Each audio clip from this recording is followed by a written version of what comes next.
Selanjutnya adalah soal urean. Nah, di soal bentuk ini memiliki skor amat tinggi, yaitu 40 dari total 60 skor. Urean ini mengandung skor 40 sendiri. Jadi bobot terbesar di soal ini, maka itu jangan sampai ada kekurangan untuk menjawab soal urean ini. 5 soal urean ini meliputi seluruh materi. Yang soal nomor 1 ini tentunya materi tentang sains. Kemudian yang nomor 2 tentang alat lab. Dan soal yang ketiga tentang metode ilmiah. Soal yang keempat tentang besaran dan satuan. Soal yang kelima cakup materi bab 2. Itu jangan kamu lupakan. Marilah kita coba soal yang nomor 1. Sebutkan dan jelaskan cabang-cabang biologi 4 saja. Oke, kita sebutkan ya. Yang nomor 1 jawabannya cabang biologi, diantaranya botani. Oke, nanti dijelaskan tuh ya maksudnya botani itu apa gitu makanya. Jadi di sini kita bisa tuliskan botani itu adalah ilmu tentang tumbuhan. Boleh. Ada lagi yang berikutnya, misalkan zoologi, ilmu tentang hewan. Misalkan entomologi, ilmu tentang serangga. Kemudian misalnya mikrobiologi, ilmu tentang mikro itu makhluk hidup ya, makhluk hidup yang sangat kecil misalkan ya. Apalagi tentang penyakit namanya patologi. Ada lagi misalkan tentang virus, virologi. Ada lagi misalkan tentang jaringan, histologi, tentang jaringan, dan seterusnya. Itu diantara ilmu biologi. Lanjut sekarang nomor 2. Sekarang nomor 2. Jelaskan langkah-langkah mengukur suhu air mendidih menggunakan alat-alat lab IPA yang tersedia dan gambarkan. Oke, kita akan menjawab soal nomor 2. Langkah mengukur suhu air mendidih. Jadi tentunya kita tuliskan di sini ya. Nomor 1 misalkan langkahnya yang pertama adalah siapkan alat-alat. Nah, siapkan alat-alatnya apa saja, yaitu kaki 3 misalkan, kaki 3. Kemudian kawat kasa. Tidak lupa pula pembakar spiritus plus korek ya, berarti ya, plus korek plus spiritusnya itu. Terus gelas beker atau gelas kimia ya, atau kimia. Kemudian bisa juga Erlenmeyer juga boleh, Erlenmeyer. Kemudian mungkin kalau perlu ditambahkan juga statif ya, karena kalau kita megangi juga capek ya, mungkin bisa juga ditambahkan statif untuk apa, untuk menggantung termometer ya. Nanti yang berikutnya adalah termometer. Oke, ini ya alat-alatnya. Kemudian bahannya nggak usah kita tulis, langsung aja bahannya. Kalau lain sudah ada. Ini yang kedua adalah tuangkan air dalam tuangkan air ke dalam gelas kimia, gelas beker atau gelas kimia. Yang ketiga, nyalakan api.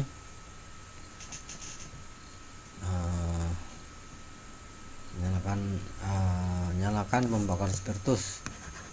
Nyalakan pembakar spiritus.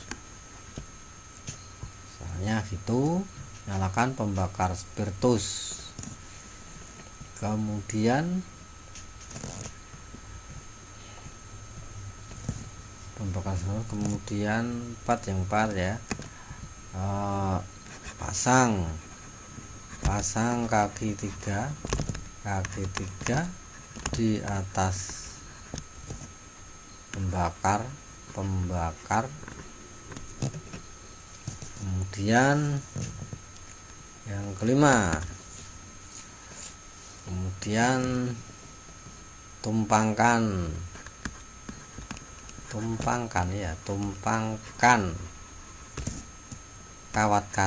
kawat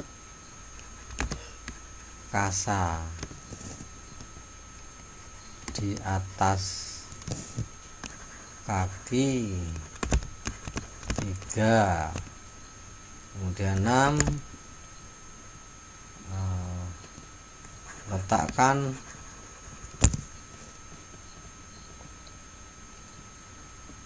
gelas kimia serta air tadi di atas kawat kasa. Kemudian gantunglah termometer pada statif dan bagian ujung termometer tercelup dalam air di gelas kimia. Panjang sekali. Kemudian yang ke-8, tunggu hingga air mendidih dan lihat suhu pada termometer. Nah, itu ya ada 8 langkah. Ternyata ada 8 langkah. Nah, kalau kita gambar singkatnya malah lebih singkat kalau digambar. Mungkin gambarnya sederhana aja, 2 dimensi ya. Ada misalkan kita gambar ini pembakar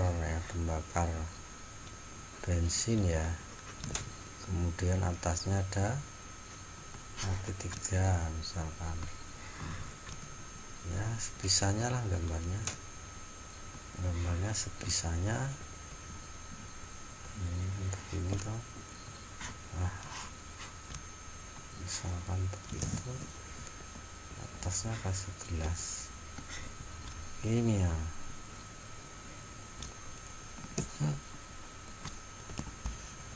Oke, ini ada airnya di sini. Kemudian misalkan di sini statifnya, ini kita gantung termometernya sampai tercelup di sini ya. Jadi soal yang tentang alat lab ini kan sudah kita coba kemarin, memanaskan air, mengukur suhu air juga sudah. Kemudian percobaan yang kedua selain memanaskan air itu apa? Mengukur volume benda teratur, benda yang tidak teratur juga sudah.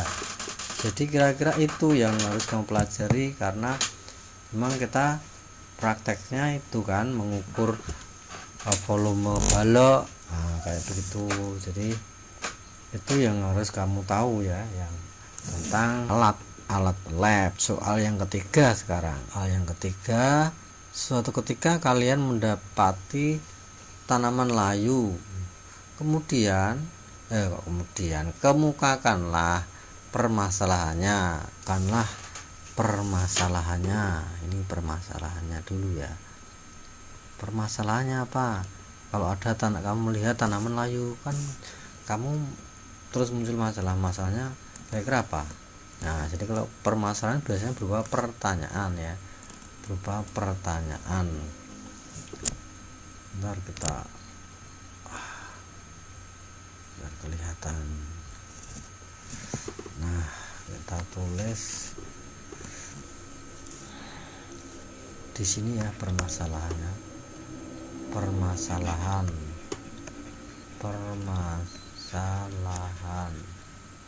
Nah, kalau layu permasalahannya berarti kan mengapa, nah, gitu aja ya. Nanti mengapa tanaman layu misalkan yang permasalahan atau yang lain. Kemudian tujuannya penelitian, berarti tujuannya apa? Ini permasalahan. Yang kedua itu tujuannya berarti apa? Untuk, kalau tujuan berarti untuk mengetahui mengapa tanaman layu, gitu ya. Mengapa tanaman layu. Kemudian yang ketiga, ini tujuan sudah. Terus hipotesis. Nah, hipotesis itu kan dugaan, atau jawaban sementara. Apa tanaman layu? Mungkin kamu misalkan dugaannya kamu misalkan tanaman tidak disiram. Nah, bisa begitu. Di hipotesisnya tanaman lupa disiram, atau tanaman kurang air juga boleh lah. Ini kan dugaan, jadi belum tentu benar. Yang penting nanti harus sesuai dengan percobaannya. Tanaman tidak disiram, misalkan tidak disiram, hipotesisnya ya. Kemudian yang keempat, gimana merancang percobaanmu untuk menjawab hipotesis ini? Nah, dugaanmu kan tanaman tidak disiram. Bagaimana membuktikannya bahwa tanaman itu layu karena tidak disiram? Buktikannya gimana? Ya, buktikannya kamu kan merancang. Oh, saya mau merancang, coba tanamannya saya siram. Nah, bisa. Rancangannya tanaman kita siram, gitu aja. Tanaman disiram ya, disiram air. Dugaannya kan tadi tidak disiram air, maksudnya kalau disiram kok terus tidak layu, oh berarti hipotesisnya bener kan gitu.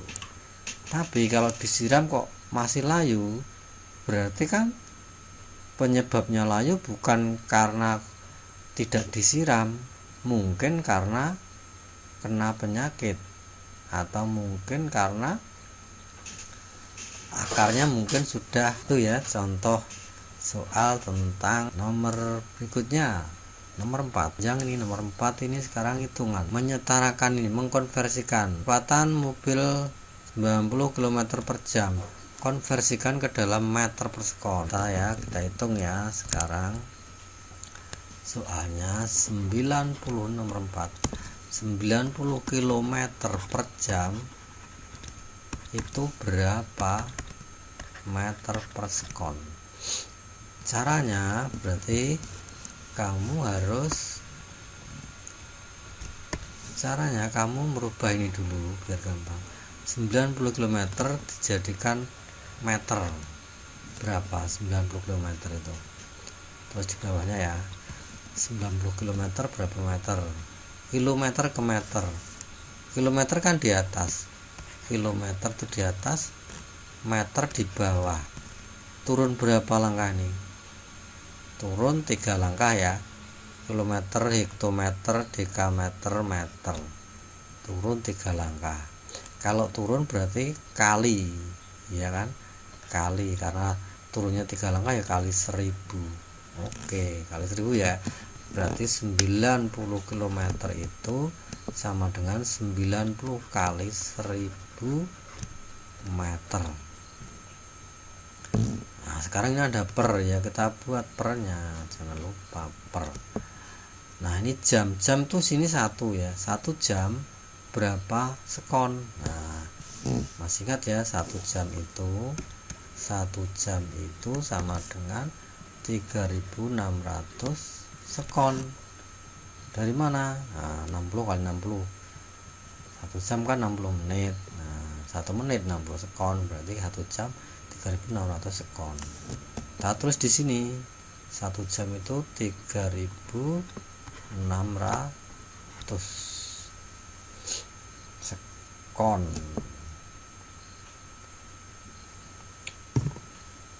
Nah, kemudian kita tinggal menghitung ya, 1000 ini nolnya hilang 2, ini nolnya hilang 2. Kemudian 9 ini 36 dibagi 9 ya, dibagi 9 dapat 10. Ini masih ada 01 jadinya 100 ya, dibagi 9, bagi 9 kan 1, 10 kali 10 100 per 36 dibagi 9 dapat 4 ya kan. Maka hasilnya 100 bagi 4 itu adalah 25 meter per sekon. Udah ketemu. Cepat sekali ya. Oke, nomor 5 sekarang. Nomor 5 soalnya tentang sebutkan 2 macam perubahan wujud zat yang memerlukan panas. Sebutkan 2 macam perubahan wujud zat. Nah, perubahan wujud zat kan ada berapa? Ada 6 ya. Suruh sebutkan 2 saja. Yang kelima yaitu apa? Yang pertama yang memerlukan panas. Memerlukan panas itu kamu kalau mau masak mau es batu mencair itu kan memerlukan panas ya. Berarti perubahan wujudnya adalah yang pertama adalah mencair kan gitu ya. Apalagi air kalau mau mendidih dia butuh juga panas, memerlukan panas. Namanya apa? Mencair. Kalau air jadi uap namanya menguap atau mendidih berarti ya. Mencair, menguap itu membutuhkan kalor ya. Satu lagi yang memerlukan panas, memerlukan kalor itu adalah menyublim. Berarti yang 3 ini memerlukan panas, endotermis ya namanya. Nah, yang 3 lagi melepaskan panas. Nah, itu saja ya untuk soal ureanya. Cukup di sini aja ya. Tetap kamu pelajari biar nanti yang urean itu bisa benar semua sehingga skornya jadi 40. Terima kasih. Jangan lupa mendukung channel ini. Yang belum subscribe silahkan subscribe. Terima kasih. Wassalamualaikum warahmatullahi wabarakatuh.